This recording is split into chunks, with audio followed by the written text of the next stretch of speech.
Most people lose wildlife photo opportunities before they ever take the shot, and usually it comes down to how they approach the animal. Small changes in your movement and positioning can completely change how wildlife reacts to you. In this video, I'll show you what I look for to avoid disturbing the wildlife, to help you have better natural encounters, and to be able to have better compositions. One of the biggest mistakes most wildlife photographers have is that they only focus on your distance to your subject. But better wildlife photography usually comes down to making the wildlife subject more comfortable with your presence, rather than forcing the encounter on them.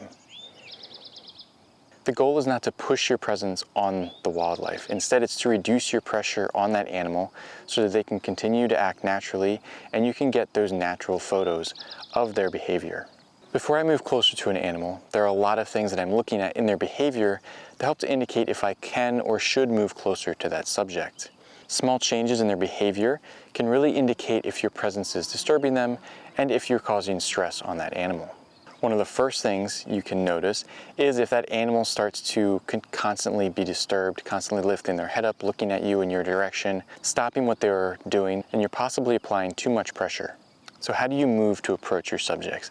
The first thing is move slow, okay? Slow approaches are always better than fast, constant approaches towards wildlife. Also, you don't want to be moving directly at the subject. That's very predatory behavior. Instead, you want to kind of move on an angle towards them so that you can go in their general direction to get you closer to them, but you're not going directly at them. As you slowly approach, constantly monitor what the wildlife is doing in front of you. If they're starting to act stressed out or disturbed by your presence, then you should pause, wait, take a break, and let them regain their natural behavior before you continue to push and get closer to the subject. The biggest thing a lot of beginner wildlife photographers don't recognize is that moving less and approaching less will actually oftentimes result in better encounters and closer encounters with the wildlife. A lot of wildlife photography really comes down to planning and patience, and positioning yourself ahead of where that wildlife is going to be moving, or positioning yourself in a location where wildlife is likely to be, even if they're not there at the current time that you're setting yourself up. If you're able to position yourself ahead of that movement or before the wildlife enters that area, you set yourself up to have some really good close encounters and being able to observe some really natural behavior in front of you. The key is letting the moment develop in front of you instead of trying to force yourself on the moment.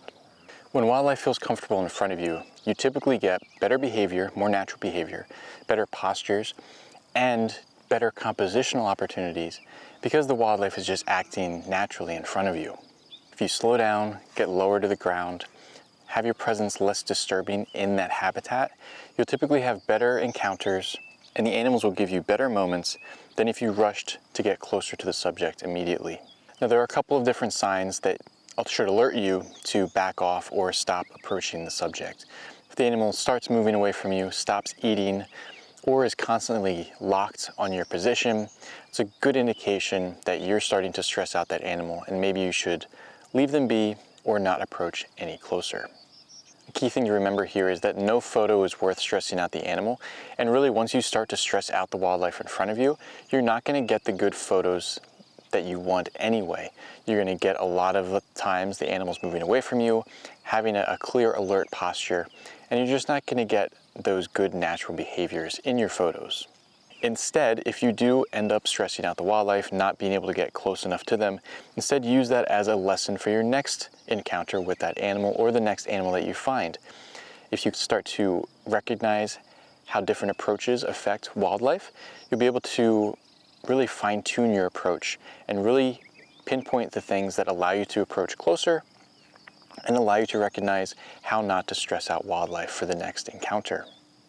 And I hope you can see that this is where a lot of the skills we've talked about in the previous Tips Tuesday sessions really all tie together. I mean, there's no one thing that helps you become a better wildlife photographer, but if you tie all these concepts together, starting to recognize wildlife behavior, recognizing productive habitats to visit, and then recognizing how to approach wildlife and how to set yourself up for success all tie into getting better photos of wildlife in front of you, having better compositions, and having that natural behavior in your photos.